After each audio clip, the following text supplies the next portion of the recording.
Hello guys, this is Modest Major here, bringing you some commentary over some Halo Master Chief Collection gameplay. Today I'm actually going to be talking about the new Treyarch Call of Duty, rather than Halo Master Chief Collection. I know it's a little bit misleading, but I haven't really been recording too much of Advanced Warfare. I've actually been playing a little bit of Advanced Warfare recently. There are a few things I quite enjoy about the game, especially coming from a game like Master Chief Collection, where I don't know, as a fan, I feel like I'm being abused and tossed around and treated like a utter peasant, to be honest. Especially in regards to Frank O'Connor's, one of his most recent interviews, where he discussed Master Chief Collection as a black eye, but still told us to make sure we buy Halo 5 because that's developed by different people, which sounds like the most utterly mind-boggling, stupid interview I've ever heard in my life. And he's not being particularly empathetic with the fans. He just seems to say, nah, you've been left out in the cold, you better get used to it. You've been punched in the face, but make sure you come back for Halo 5. We'll get someone new to punch you in the face, don't worry about that. I'm being pretty negative, I know, but that's just the way I freaking interpreted it. I did not interpret that interview in a very positive way. I don't know if you guys did. Let me know in the comment section if you did happen to watch it. But today I wanted to talk about Call of Duty regardless. I watched the new Treyarch Call of Duty trailer. It's being called Black Ops 3. For some reason I watched a bunch, or read a bunch of articles earlier, pretty much saying that it was confirmed that it wasn't going to be Black Ops 3 and it was going to be some different Call of Duty. But apparently those interviews were wrong, and it is Black Ops 3, although the theme of it is very different from Black Ops 1 and Black Ops 2. Black Ops 1 and Black Ops 2 weren't too spaced apart in terms of time period, and the story was very interconnected, whereas Black Ops 3 almost looks like its own thing. I'm sure we'll see returning characters in some format, but it seems to be making a push towards the future, like we've seen with more recent games like Titanfall and Destiny. For some reason, all these games seem to be moving more and more in the direction of a time period similar to Halo, even though Halo is one of the most floundering multiplayer FPSs. I mean, you could even look at Gears of War and see that that game has been floundering. Now, to be fair, I feel like the reasons that those games are floundering are not down to their time periods. They are down to very different ones. But still, it seems like a bit of a risk from a market research potential to actually be going in that direction. But what do I know? I'm not a CEO of some big company. I haven't done the market research, so I can't say for sure. Maybe all these testing people are saying behind closed doors, we'd love to play a more futuristic Call of Duty, please. But I find that weird because a lot of the people I speak to, especially the more casually orientated players, say they dropped off the second they started moving in this direction and they didn't feel comfortable where it is. Gamers aren't the most comfortable with change, especially when it's something they really like. And I think you see that in a lot of forums and a lot of discussions in general. Advanced Warfare most certainly has been divisive amongst its community. A lot of people just want it to return to Call of Duty 4. Call of Duty 4, pretty much every COD player I speak to who has played Call of Duty for any significant amount of time is known as the gospel or the god tier of the games. Modern Warfare 2 is potentially the most fun as well. And then Black Ops 2 is the most competitive. That's really the opinion I get from most people I speak to. And I do find it weird that they're moving in this futuristic direction, considering, there's only been one futuristic game as of recently that's actually done really well. I don't know for sure. It probably sold quite well just because it was a launch title. But still, I don't think Titanfall overwhelmed people with its success, especially in the long term. It dropped off the radar in a very quick amount of time. And Destiny, if it wasn't for Destiny, I'd feel like it made no sense for them to move in this direction. And I feel like they are leaning more towards Destiny than Titanfall with certain aspects of the game in terms of the abilities. They have offensive capabilities that look like they had some ability where you throw like bugs at people out of their hands, which I guess is more BioShock than Destiny, but at the same time, it just seems to be incorporating stuff that seems similar to supers. I imagine a lot of them will be incorporated in some sort of kill streak style. I'm not 100% sure. But then on the other hand, you do have the free running from Titanfall, which is one of the aspects of Titanfall which was pretty highly praised. Most people, when they talk about Titanfall, say they got a bit bored of the robots after a while, but they did actually like the movement system in Titanfall. How I would discuss the movement system in Titanfall and how it's going to work in Call of Duty. I think I'm not someone who believes that free running breaks maps and free running will make Call of Duty gameplay terrible. I do, however, believe it makes it more difficult for them as developers to balance their maps around it.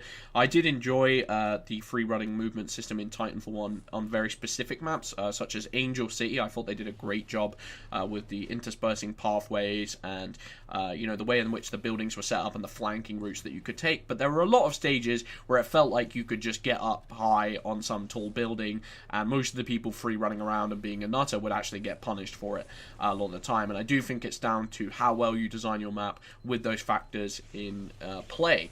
And it also matters as to how good the free running will be, because Titanfall, you could infinitely chain these free runs and these wall runs together, but it's debatable whether Call of Duty will take that course of action or whether it will be, it will have a high cooldown, or it will be more easily punished, or it will be less quick. There's a lot of factors to consider.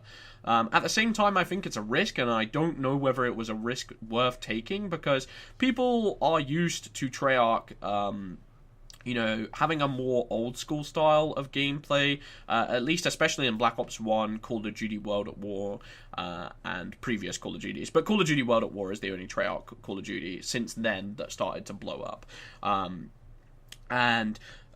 Those games, they had interesting weapon sets, but they weren't usually futuristic based weaponry. They've always kind of dwelled more in the past, at least in comparison to Infinity Ward games or Sledgehammer or their competitors in general. And I think people actually wanted them to go further back. From what I heard, there were so many rumors swirling around Vietnam, or maybe even going back older, and going back to basics, because a lot of Call of Duty players I speak to, they view the older Call of Duties as the holy grail of the series, and they want a return to form, because Call of Duty is sort of losing its identity in recent years.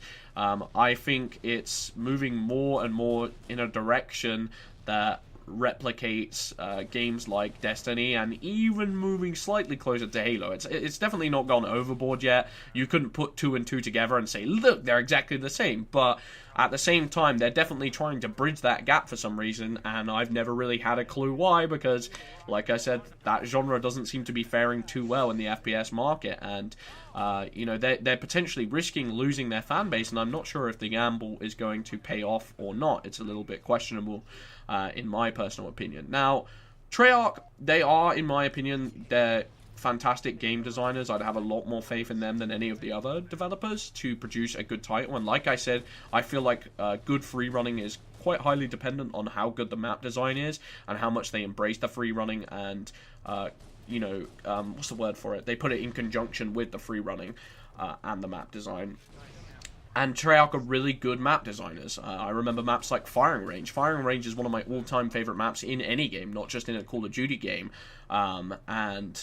Yeah, so I do think it's possible, but I also think it's a risk, and I question whether it's a risk worth taking. I think they're putting their neck on the line to do something that other developers have already done. You can't even say it's a innovative risk, because in a lot of ways it's similar to what Destiny and Titanfall have done. Obviously they might add some of these interesting abilities, but they're still kind of similar to supers in a lot of ways, and they'll still, it's not something insanely drastically different from what we've seen. And I think what would be more innovative, funnily enough, is setting a really, really old school shooter, because we just haven't seen one in a long time. And when I say old school, I mean World War. We haven't seen World War One in such a long time, and we haven't seen it done with the power of the Xbox One, quote unquote. Kill me for saying that. Go ahead, trust me. But no, we haven't seen it in a high fidelity setting. We haven't seen these old school styles of weaponry, and it feels like time for a reboot. And I just don't know if now was the time to do another futuristic game, because I have heard a lot of people say, yeah, but even though people say that everyone's doing too many futuristic games, a lot of the counter argument to that is Modern Warfare was different to futuristic. There's only Advanced Warfare, Titanfall, Destiny, but before that there wasn't any. Obviously you have Halo, but that's a different game. It's a different kind of game altogether.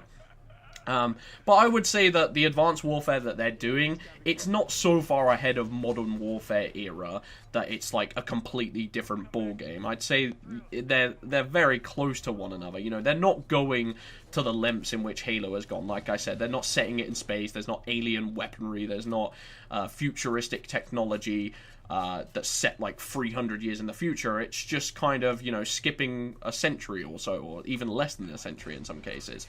So I can't quite say that they're, you know, moving, that they're so far in the future that it's completely detached from Modern Warfare games. I still think it's fairly similar, and I still don't feel like it's that innovative, and I still feel like they've been kind of holding on to this sort of time period for a little too long, and I just don't know whether it's worth it in the long run. But we'll see. You know, I'm probably going to pick it up. I'm probably going to give it a try. I do like Treyarch. I didn't love Black Ops 2, mainly because I got terrible connections on it, and I don't feel like their map design was as good as Black Ops 1's. But I'm still going to pick it up. You know, I'm open-minded, and I'll give it a try, and I'll tell you guys what I think if I get it. If and when I get it. So, yeah. Thanks very much for watching. I've been Modest Major. Peace out.